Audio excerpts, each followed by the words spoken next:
Hello बच्चों, आप सभी का स्वागत है हमारे चैनल एग्जाम बीटा में। और यहाँ पर इस वीडियो में हम पढ़ने वाले हैं केंद्र शासित प्रदेश के बारे में। तो केंद्र शासित प्रदेश के बारे में यहाँ पर हम जानेंगे कि आखिर ये केंद्र शासित प्रदेश होता क्या है, और इसके बाद हम जानेंगे कि जो केंद्र शासित प्रदेश होता है वो क्यों बनाया जाता है। इसके साथ ही हम देखेंगे कि भारत में कितने केंद्र शासित प्रदेश हैं और उनकी राजधानी कहाँ पर है। फिर हम देखेंगे कि जो केंद्र शासित प्रदेश है और एक राज्य है, इनके बीच में क्या अंतर होता है। और अंत में देखेंगे कि कौन सा आर्टिकल हमारा राज्य के लिए है, कौन सा आर्टिकल या फिर संविधान का भाग हमारा केंद्र शासित प्रदेश के लिए है। तो आइए हम शुरुआत करते हैं इस वीडियो को, और सबसे पहले समझते हैं कि केंद्र शासित प्रदेश क्या होता है और इनको क्यों बनाया जाता है। देखिए, केंद्र शासित प्रदेश क्या होता है, मुझे लगता है कि आप में से ज्यादातर लोगों को पता है। यह हमारा भारत है और भारत को हम राज्यों का संघ कहते हैं। अब देखिए, भारत में बहुत सारे राज्य हैं, इसके साथ साथ बहुत सारे छोटे छोटे ऐसे इलाके हैं जहां पर केंद्र सरकार खुद से अपना शासन चलाती है। राज्यों में क्या होता है, राज्य की खुद की सरकार होती है जो कि अपने राज्य के लिए नीति या फिर पूरे व्यवस्था को तय करती है, पुलिस कंट्रोल करती है, सभी चीजें करती है। लेकिन जो केंद्र शासित प्रदेश हैं वो ऐसे इलाके हैं भारत के जो कि बहुत ही छोटे हैं, या फिर किसी और रीजन से वहां पर केंद्र सरकार डायरेक्टली शासन चलाती है। यानी यहां के लिए जो नियम कानून है वो कौन बनाएगा, केंद्र सरकार बनाएगी। जो भी चीजें यहां के लिए तय करनी है वो कौन करेगा, केंद्र सरकार करेगी। यहां पर जो रोड बनना है, सड़क बनना है, पोस्टिंग करना है, सभी चीजें करनी है, किसके द्वारा किया जाएगा, केंद्र सरकार द्वारा किया जाएगा। यानी कि यहां पर डायरेक्टली कंट्रोल किसका होता है, केंद्र सरकार का होता है। हम सभी जानते हैं कि जो राज्य है, कोई भी राज्य हो, वहां पर केंद्र सरकार डायरेक्टली दखल नहीं दे सकती है। राज्य सरकार जो है वो वहां पर पुलिस वगैरह सभी चीजों को मैनेज करती है। लेकिन जो केंद्र शासित प्रदेश होता है, यहां पर केंद्र सरकार डायरेक्टली कुछ भी कर सकती है। पुलिस को डायरेक्टली वो ऑर्डर दे सकती है, कोई भी रोड बनवा सकती है। यानी जो भी आप एक तरीके से अपने राज्य में जो भी आप मुख्यमंत्री से चाहते होंगे, आप अगर केंद्र शासित प्रदेश में हैं तो वहां पर आपको वो दिल्ली से मांगना होगा, केंद्र शासित जो आपका केंद्र सरकार है उससे मांगना होगा। कुछ इलाके ऐसे हैं, कुछ केंद्र शासित प्रदेश जहां पर मुख्यमंत्री की व्यवस्था है, लेकिन वहां पर कैसी व्यवस्था है उसको हम अभी थोड़ी देर में बात करेंगे। तो आप समझ गए कि केंद्र शासित प्रदेश क्या होता है। केंद्र शासित प्रदेश हमारे भारत देश का वैसा इलाका है जहां पर केंद्र सरकार जो है वो अपना खुद का डायरेक्टली शासन करती है, डायरेक्टली सभी चीजों को मैनेज करती है। अब हमारे सामने सवाल आता है कि केंद्र शासित प्रदेश क्यों बनाए जाते हैं। केंद्र शासित प्रदेश बनाने की जरूरत क्या पड़ी हमारे देश में, जबकि हमारे देश में इतने सारे राज्य बन रहे थे। तो इनको भी या तो राज्य बना देते या फिर बगल वाले राज्य में मिला देते। इतने ज्यादा माथा दर्द करने की क्या जरूरत थी। तो देखिए, इसमें यहां पर हमें यह समझना चाहिए कि जब हमारा भारत एक तरीके से पूरा बन रहा था, यानी भारत का एकीकरण हो रहा था, तो उसमें बहुत सारी चीजें आई जिनकी वजह से या तो इनको अलग रखना पड़ा, या फिर बहुत सारे इन क्षेत्रों के प्रशासनिक कारण हुए, राजनीतिक कारण हुए, भौगोलिक कारण हुए, या फिर सांस्कृतिक कारण हुए, जिनकी वजह से इनको अलग रखा गया। सबसे पहले हम भारत के एकीकरण की बात करें तो हम सभी को पता है कि भारत पर किसका शासन था, अंग्रेजों का शासन था। लेकिन यहां पर भारत में भी कुछ ऐसे इलाके थे जहां पर अंग्रेजों का नहीं, बल्कि या तो पुर्तगीज का या फिर जो हमारे फ्रेंच थे, फ्रांसीसी थे, उनका शासन था। तो जैसे कि यहां पर जो हमारा पुडुचेरी है, माहे है, काराकल है, यनम है, ये किसके पास था, ये फ्रांसीसियों के पास था। तो जब फ्रांसीसियों से इन इलाकों को वापस लिया गया तो इन इलाकों को बात हुआ कि अब इनके ऊपर शासन कैसे किया जाए, शासन कैसे चलाया जाए।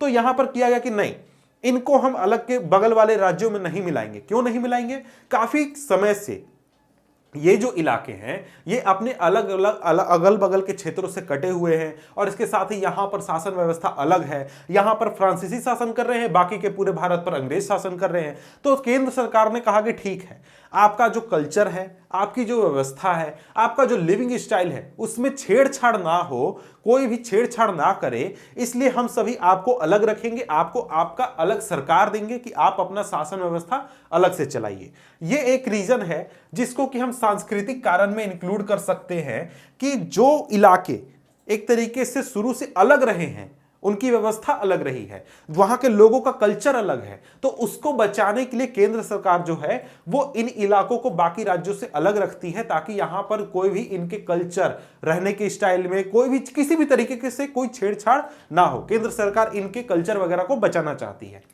इसके अलावा देखिए, दूसरा कारण है भौगोलिक कारण। भौगोलिक कारण में क्या है कि देखिए, बहुत सारे हमारे देश में क्षेत्र ऐसे हैं जहां पर जो ऐसी भौगोलिक स्थिति है कि उनको बगल के राज्य में या तो मिलाया नहीं जा सकता है या फिर उनको राज्य नहीं बनाया जा सकता है। जैसे हम यहां पर लक्षद्वीप की बात करें या फिर अंडमान निकोबार आइलैंड की बात करें, तो देखिए ये सभी जो क्षेत्र हैं, ये सभी या तो क्षेत्र इतने छोटे हैं कि इनको हम राज्य बना नहीं सकते हैं, और इनकी स्थिति ऐसी है कि इनको हम बगल वाले इलाके में, बगल वाले राज्य में मिला नहीं सकते हैं। जैसे लक्षद्वीप को आप देखिए, लक्षद्वीप हमारे मेनलैंड भारत जो है, मुख्य भूमि जो भारत है, उससे कितना दूर है लक्षद्वीप या फिर अंडमान निकोबार। तो क्या आप इसको किसी भी राज्य में मिला सकते हैं? किस राज्य में मिलाइएगा? किस राज्य को इस इलाके के शासन की जिम्मेवारी दीजिएगा? नहीं दे सकते हैं। कोई भी सरकार आएगा यहां पर ध्यान ही नहीं देगा काम करने के लिए। तो केंद्र सरकार ने कहा कि नहीं, इसको अलग रखेंगे, यहां पर शासन हम चलाएंगे, हम सारी चीजों को कंट्रोल करेंगे। समझ गए? ये एक भौगोलिक कारण होता है। इसके बाद देखिए राजनीतिक और प्रशासनिक कारण। देखिए कई सारे इलाके ऐसे होते हैं जहां पर राजनीतिक कारण ऐसा होता है कि वहां पर केंद्र सरकार जो है वो चाहती है कि वहां पर उसका खुद का शासन रहे, तो इस वजह से भी जो केंद्र सरकार है वो किसी इलाके को केंद्र शासित प्रदेश बना देती है। जैसे जहां हमारा दिल्ली है, अब दिल्ली देखिए हमारे पूरे देश की राजधानी है, वहां पर मुख्यमंत्री भी मौजूद हो, मेरा मतलब है प्रधानमंत्री होते हैं, राष्ट्रपति होते हैं, या फिर पूरे जो दुनिया के जितने भी हमारे राजनयिक हैं जो कि भारत में आए हैं वो दिल्ली में रहते हैं, और भी बहुत सारे इंपॉर्टेंट भारत सरकार की सारी व्यवस्था कहां पर मौजूद है? दिल्ली में मौजूद है। तो क्या आपको लगता है कि केंद्र सरकार जो है वो उस इलाके की पुलिस, वो उस इलाके की पूरी शासन व्यवस्था किसी दूसरे सरकार के हाथ में दे सकती है? नहीं दे सकती है। पूरे केंद्र सरकार जो है उसका मैनेजमेंट का कंट्रोल या फिर उसका सिक्योरिटी का कंट्रोल किसके पास होना चाहिए? केंद्र सरकार के पास होना चाहिए। तो इस वजह से यहां पर आप देखते हैं कि जो दिल्ली है उसको केंद्र शासित प्रदेश रखा गया है कि भाई वहां पर केंद्र सरकार बैठी हुई है, तो उसके ऊपर कोई दूसरा कोई या तो कंट्रोल करने की कोशिश ना करे, कोई हमला करने की कोशिश ना करे, पूरा सिक्योरिटी उसके हाथ में रहे। इस वजह से यहां पर दिल्ली को केंद्र शासित प्रदेश रखा गया है। साथ ही ऐसा ही एग्जाम्पल है हमारा चंडीगढ़। यहां पर क्या हुआ था, अब सोचिए कि चंडीगढ़ जो है वो पंजाब की भी राजधानी है, हरियाणा की भी राजधानी है, और चंडीगढ़ जो हमारा केंद्र शासित प्रदेश है उसकी भी राजधानी है। ऐसा क्यों है कि चंडीगढ़ को भाई किसी एक राज्य को दे देते, मामला खत्म करते, उसको अलग से केंद्र शासित प्रदेश क्यों बनाया गया? तो उसका कारण यह है कि जब पंजाब और हरियाणा अलग हो रहे थे, जब और पंजाब और हरियाणा अलग अलग राज्य बन रहे थे, तो इन दोनों के बीच में झगड़ा होने लगा कि चंडीगढ़ रखेगा कौन। पंजाब बोलता कि हम रखेंगे, मेरी राजधानी रहेगी, हरियाणा बोलता कि नहीं, हमारे राज्य की राजधानी रहेगी चंडीगढ़। तो काफी ज्यादा जब यह झगड़ा बढ़ने लगा तो फिर केंद्र सरकार बीच में आई और बोली कि नहीं, तुम लोग दोनों मत रखो चंडीगढ़ को, हम रखते हैं चंडीगढ़ को, हम चंडीगढ़ को मैनेज करेंगे, और तुम लोग दोनों अपनी जो है अपनी राजधानी चंडीगढ़ को बना लो। यानी पंजाब की भी राजधानी चंडीगढ़ हो गई, हरियाणा की भी चंडीगढ़ हो गई, और चंडीगढ़ किसके कंट्रोल में आ गया? केंद्र सरकार के कंट्रोल में आ गया। अब इसके बाद देखिए हाल फिलहाल में हमारे देश में दो नए केंद्र शासित प्रदेश बने हैं। कौन कौन से? जम्मू और कश्मीर और लद्दाख। तो यहां पर देखिए लद्दाख और जम्मू और कश्मीर को अलग अलग किया गया है, धारा 370 को हटाया गया है। अब यहां पर देखिए बात यह है कि काफी लंबे समय से जो लद्दाख के लोग थे वो एक तरीके से चाहते थे कि जम्मू कश्मीर से उनको अलग कर दिया जाए।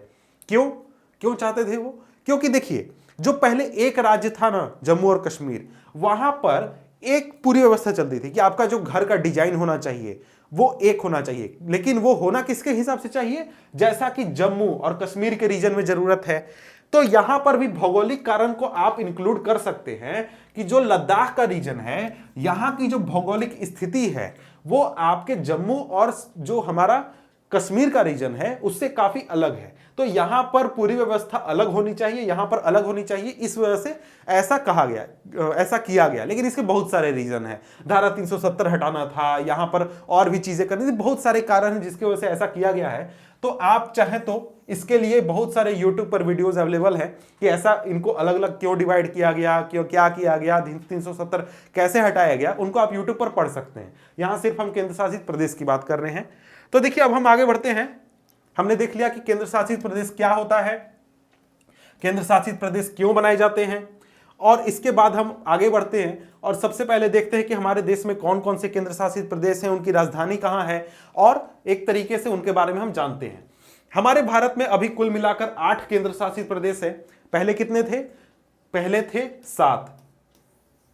7। कब? जब ये जो जम्मू कश्मीर राज्य है ये 2 केंद्र शासित प्रदेशों में विभाजित नहीं हुआ था। ये कब हुआ? ये हुआ 1 अक्टूबर 2019।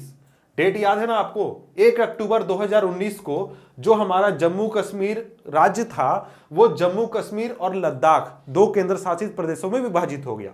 ऐसा होने के बाद हमारे पास हो गए कुल मिलाकर 9 केंद्र शासित प्रदेश। लेकिन फिर क्या हुआ? फिर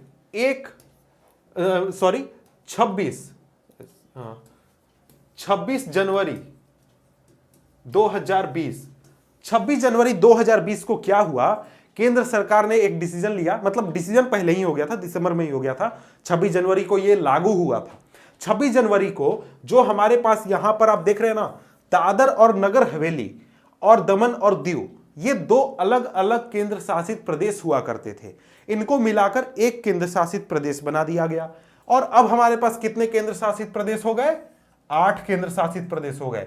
राज्य कितने हो गए? 28 राज्य हो गए।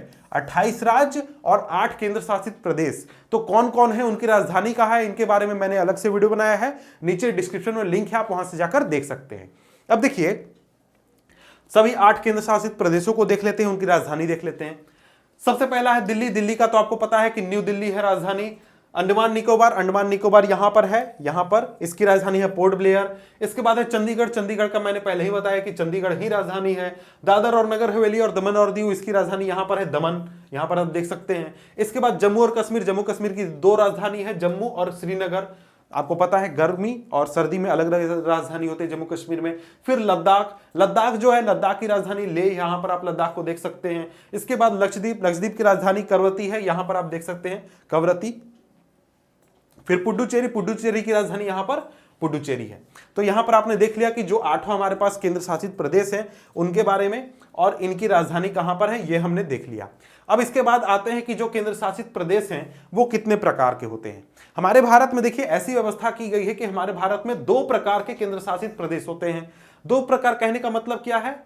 2 प्रकार कहने का मतलब है कि यहां पर जो हमारा केंद्र शासित प्रदेश होगा उसमें 2 तरीके के केंद्र शासित प्रदेश होंगे। पहला ऐसा केंद्र शासित प्रदेश जहां पर विधायिका मौजूद होगी, और दूसरे ऐसा जहां पर विधायिका मौजूद नहीं होगी। विधायिका कहने का मतलब कि जो आप देखते हैं विधानसभा होना, मुख्यमंत्री है, मंत्री है, विधायक है, ये सभी जो हैं ये सभी क्या कहलाते हैं? ये सभी विधायिका कहलाती है। यानी कि वैसे केंद्र शासित प्रदेश जहां का मुख्यमंत्री होगा, जहां पर मंत्री होंगे, जहां पर आपके विधायक होंगे। एग्जाम्पल में दिल्ली में देखते हैं आपका विधानसभा चुनाव होता है, पुडुचेरी में विधानसभा चुनाव होता है, जम्मू कश्मीर में होना है, अभी तक हुआ नहीं है, लेकिन यहां पर ऐसी व्यवस्था की गई है कि यहां पर चुनाव होंगे। तो ये तीनों में क्या होंगे? विधानसभा चुनाव होंगे। यहां पर मुख्यमंत्री भी मौजूद होगा, मंत्री भी मौजूद होंगे, विधायक भी मौजूद होंगे। लेकिन उसके बाद कुछ ऐसे इलाके हैं, कुछ ऐसे केंद्र शासित प्रदेश हैं जहां पर जो ये व्यवस्था है मुख्यमंत्री वाली या फिर जो मंत्री या फिर विधायक वाली व्यवस्था है वो मौजूद नहीं है। कौन कौन सी जगह पर? अंडमान निकोबार, चंडीगढ़, दादर नगर हवेली, दमन और दीव, लद्दाख और लक्षद्वीप। इन इलाकों में क्या होगा? यहां पर विधानसभा चुनाव नहीं कराए जाएंगे, यहां पर कोई भी विधायक नहीं होगा, यहां पर सीधे केंद्र सरकार का कंट्रोल होगा। अब देखिए यहां पर आपको यह ध्यान रखना चाहिए कि यहां पर ये जो केंद्र शासित प्रदेश है, यहां पर अगर मुख्यमंत्री मौजूद है, यहां पर विधायक मौजूद है, यहां पर पूरी व्यवस्था है, तो फिर हम इसको केंद्र शासित प्रदेश क्यों कह रहे हैं? इसको हम राज्य क्यों नहीं कहते हैं? उसका एक कारण है। उसका कारण क्या है कि यहां पर जो उपराज्यपाल होता है, उपराज्यपाल जो होता है इसके पास सारी पावर होती है। जो यहां पर राज्य सरकार होगी, मुख्यमंत्री होगा, मुख्यमंत्री से ज्यादा पावर किसके पास होगा? उपराज्यपाल के पास होगा। और कुछ भी काम करना होगा तो राज्यपाल की मर्जी से ही होगा। जो यहां पर मुख्यमंत्री है वो अपनी मर्जी से सारी चीजें नहीं कर सकता है, कुछ चीजें कर सकता है, सब चीजें नहीं कर सकता है। तो इसलिए यहां पर इसको हम केंद्र शासित प्रदेश कहते हैं। समझ गए? ऐसी व्यवस्था है। लेकिन राज्य में आप जाइएगा तो राज्य में ऐसा नहीं होता। राज्य में राज्य सरकार जो है वो अपनी मर्जी से कुछ भी कर सकती है। यहां पर केंद्र शासित प्रदेश में ऐसा अगर है व्यवस्था मुख्यमंत्री वाला, तो वहां पर मुख्यमंत्री के पास सारे पावर नहीं होते हैं। मुख्यमंत्री से ज्यादा पावर होते हैं किसके पास? उपराज्यपाल के पास, जिसको कि लेफ्टिनेंट गवर्नर भी कहा जाता है। इसके बाद आगे बढ़े तो आगे हम देख लेते हैं कि जो हमारा राज्य है और केंद्र शासित प्रदेश है इनके बीच में क्या फर्क होता है। देखिए राज्य में क्या होता है, राज्य एक बड़ा इलाका होता है जहां पर खुद की सरकार होती है, एक अलग से सरकार होती है, लेकिन यहां पर केंद्र शासित प्रदेश में केंद्र सरकार द्वारा शासन चलाया जाता है। राज्यों में जनता द्वारा चुनी हुई सरकार होती है, केंद्र सरकार द्वारा सीधे प्रशासित और नियंत्रित किया जाता है। यहां पर भी सीधी चुनी हुई सरकार के बारे में अभी तुरंत मैंने बताया कि कैसी व्यवस्था है कि सीधे चुना हुआ सरकार रहेगा, लेकिन वो अपनी मर्जी से सभी चीजें नहीं कर सकती है, केंद्र सरकार की मर्जी से ही कर सकती है। इसके बाद कानून को लागू करने की शक्ति निहित होती है। समझ गए इसका क्या मतलब? इसका मतलब हुआ कि यहां पर जो विधानसभा है वो अपने राज्य के लिए कानून बना सकती है, सभी चीजें कर सकती है, लागू कर सकती है, लेकिन यहां पर जो कानून बनाया जाएगा वो किसके द्वारा बनाया जाएगा? केंद्र सरकार के द्वारा बनाया जाएगा। केंद्र सरकार कानून बनाती है केंद्र शासित प्रदेश के लिए।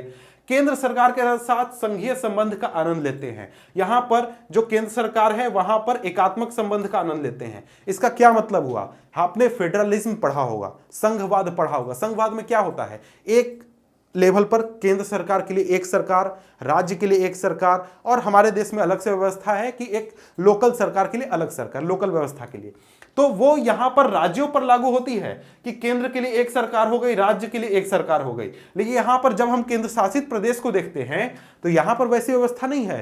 केंद्र सरकार एकात्मक सरकार चलाती है यहां पर। इसके अलावा और अंतर यह है कि यहां पर जो विधायी और कार्यकारी शक्तियां हैं वो राज्यों के पास होती हैं, यानी कानून बनाने की, कानून को लागू करने की, इस तरीके की जो शक्तियां हैं वो राज्यों के पास होती है, केंद्र शासित प्रदेशों के पास नहीं होती है। यहां पर देखिए जो राज्य होते हैं वहां पर राज्यपाल राज्य का संवैधानिक प्रमुख होता है, यानी कि जो कोई मैटर होगा, कोई प्रॉब्लम होगा तो किसके पास जाया जाएगा? राज्यपाल के पास लोग जाएंगे, मंत्री विधायक सरकार बनाने के लिए। लेकिन यहां पर जो राष्ट्रपति होता है वो केंद्र शासित प्रदेश का कार्यकारी प्रमुख होता है, यानी हेड कौन होगा? राष्ट्रपति होगा। इसके साथ ही जो राज्यपाल राज्य का संवैधानिक प्रमुख, ये तो बता दिया। यहां पर राज्य आकार में बहुत बड़े होते हैं, ये तो पहले ही बता दिया गया है, आकार में बहुत छोटे होते हैं। यहां पर स्वायत्त शक्तियां होती हैं, यहां पर स्वायत्त शक्तियां नहीं होती हैं। यानी कि जो हमारा संविधान है उसमें जो राज्य हैं उनको एक तरीके से संविधान में ही पावर दिया गया है कि राज्य के काम में, राज्य के डिसीजन में केंद्र सरकार दखल नहीं दे सकती है। लेकिन यहां पर संविधान में केंद्र शासित प्रदेशों के बारे में यह बताया गया है कि जो केंद्र शासित प्रदेश हैं इनके काम में डायरेक्ट कंट्रोल किसका होगा? केंद्र सरकार का होगा।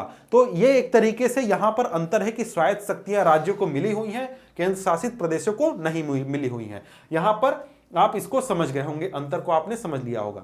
अब इसके बाद देखिए यहां पर एक तरीके से समझे तो मैं शॉर्ट में इसको बता दे रहा हूं, आप चाहें तो डिटेल में पढ़ सकते हैं। डिटेल में हमने एक वीडियो बनाया है जो अब तक अपलोड हो गया होगा कि जो जितने भी इंपॉर्टेंट आर्टिकल्स हैं कॉन्स्टिट्यूशन के, उसके बारे में आप चाहें तो देख सकते हैं हमारे चैनल पर जाकर, उसमें इन सभी चीजों को हमने डिस्कस किया है।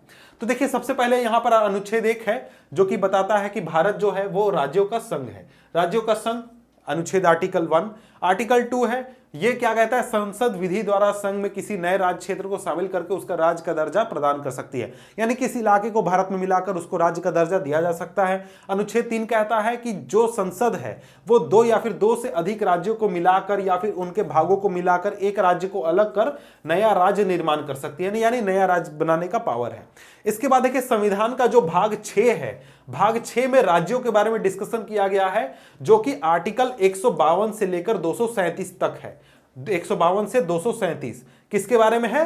राज्यों के बारे में। हमारे संविधान का भाग 8 यह क्या है? केंद्र शासित प्रदेशों को लेकर है, जो कि है 239 से लेकर 242 तक। समझ गए? हमारे संविधान में भाग 7 नहीं है, यह आपको पता होगा, भाग 7 को हटा दिया गया था। तो यहां पर हमारे पास देखिए कौन कौन से आर्टिकल्स हो गए, 1, 2, 3, इसके बाद भाग 6, भाग 8, इसमें जितने भी आर्टिकल्स हैं आप चाहे तो डिटेल में पढ़ लें। हमारे चैनल पर इंपॉर्टेंट आर्टिकल्स वाला वीडियो है जिसमें कॉन्स्टिट्यूशन के सारे इंपॉर्टेंट आर्टिकल्स को डिस्कस किया गया है, आप उसको देख सकते हैं। उसमें इसके जो इंपॉर्टेंट आर्टिकल्स है उसको हमने डिस्कस किया है। तो यहां पर ये जो हमारा वीडियो है ये खत्म होता है। मिलते हैं आपसे हम अगले वीडियो में अगले टॉपिक के साथ, तब तक के लिए गुड बाय।